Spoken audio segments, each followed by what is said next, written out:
All right, guys, new segment on the channel. I'm going to be doing comic book reviews. I really want to get into reading more comics like I used to, start learning the source material more as we go into the movies. And what better way to start than the original Secret Wars? Of course, Marvel Secret Wars. I got an original copy, May 1984. It's a 12th series issue, and honestly, I'm not even like. This isn't hyperbole. This is one of the best comic books that I've ever read. I'm gonna get into it, so this is, I guess you can say, a spoiler review. So if you don't want to know what goes on in this comic book, I'm kind of gonna be just kind of going over like the big plot points and whatnot, kind of discussing it. I highly recommend it. So again, before I start spoiling it, let me just put it up for the camera. Marvel's Secret Wars. 1984. This is an original copy. It wasn't too expensive. You can also get obviously reprints, but I thought it'd be cool to get an original. So let me just kind of go through it. This is my first spoiler warning. So my first takeaway from this comic book was just how good Doctor Doom was. If they are going to use Robert Downey Jr. like this, it's going to be so good.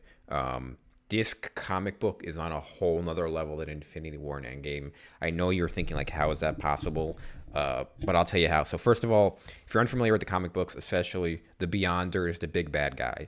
And he kind of lives, he's stronger than pretty much everyone. He's stronger than Doctor Doom. He's stronger than, obviously Thanos, doesn't appear in here yet, but he's stronger than everyone. And so the comic book begins, and all of the heroes and villains kind of separately get zapped into what we know now as Battleworld, but into kind of like this place in space, and they don't know where they are. And it's a great kind of panel because every single hero is there: Thor, the Hulk, all of the X-Men, Captain America, Iron Man, even characters like She-Hulk, Hawkeye, the Fantastic Four. They're all there, and they're all kind of have all these, all giving kind of like dialogue in their bubbles above their heads about, what's going on. The interesting thing is Magneto seems to be sucked in on the hero side, not the villain side. The villains also get sucked in on the other side. Galactus, Ultron, Molecule Man, Doctor Octopus, Kang, Vulture, Enchantress. All of the big Marvel villains get sucked into the other side, but Magneto gets sucked into Magneto gets sucked into on the Magneto gets sucked in on the hero side, and they start calling him, a murderer and whatnot, and they all want to get rid of him. And there's all these potentials for there to be all these fights. Every character is so like accurate to who they are. They're trying to decide who they want to be the leader, and obviously Captain America gets picked, but there's a lot of going back and forth, and like a lot of people talking about their powers, and it's honestly very corny. Like there's a lot of corny lines. Obviously, you can see when they're reading these comic books, they have to like translate it into movies because it's just so corny. But one of the coolest things about this is, so first the villains start fighting, and Ultron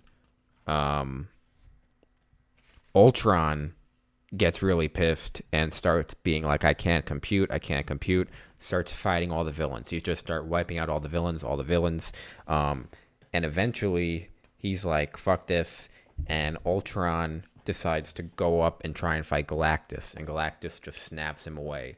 And the power scaling in this comic book is so good because it kind of instantly shows you like where all the villains are: the Beyonder, Galactus, Doctor Doom, and Ultron. And it kind of does like a great job of kind of like giving you kind of the power scaling of it. And the best part is Galactus totally freaks out the other villains.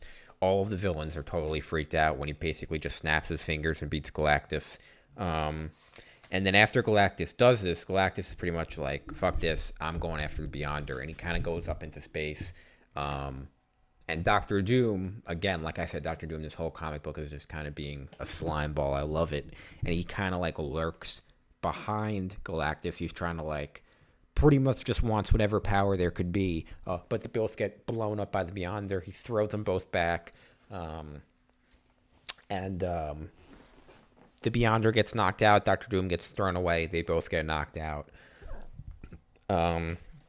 And so as the comic book goes on, there's a lot more fighting with Magneto and the X-Men. And one of the best parts, I think, also is kind of just the infighting between the X-Men and the Avengers. They don't trust each other. Doctor Doom is kind of like on his own, starts doing his own thing, and this is why I'm talking about, like, if they have Robert Downey Jr. like this, they can have some amazing scenes because they do a really good job of kind of showing how he's just, like, on a mental level so much smarter than the other villains. The other villains kind of just want to win because they want the power, but Doctor Doom has, like, bigger aspirations to figure out who the Beyonder is and what the Beyonder is doing. And he gets so desperate, Doctor Doom, that eventually he looks for the Avengers because he wants to talk to Reed Richards about this. He thinks Reed Richards is the only person that'll understand it. And the comic book kind of ends with the villains kind of about to attack the heroes, and there's about to be an epic battle. But that's just kind of a summary of it. I highly recommend reading it. Secret Wars #1 from May 1984. This is, of course, what the movie will be based on. And, we don't know what they'll take, what they won't take from the comics. But either way, this is sure to be where it'll start. And there's a lot of cool stuff going on in this comic book, so I highly recommend it. I already read comic book issue #2, so I'm going to be doing a review of that as well. And just slowly get to kind of get through all 12 and just keep doing these. Let me know if there's other comics you want me to kind of review, but I'm going to start recommending them because I think it's good to know the source material. And it's been a while since I started reading these again. Thanks, guys, for watching. Stay tuned for the other ones. And as always, I'll see you on the next one.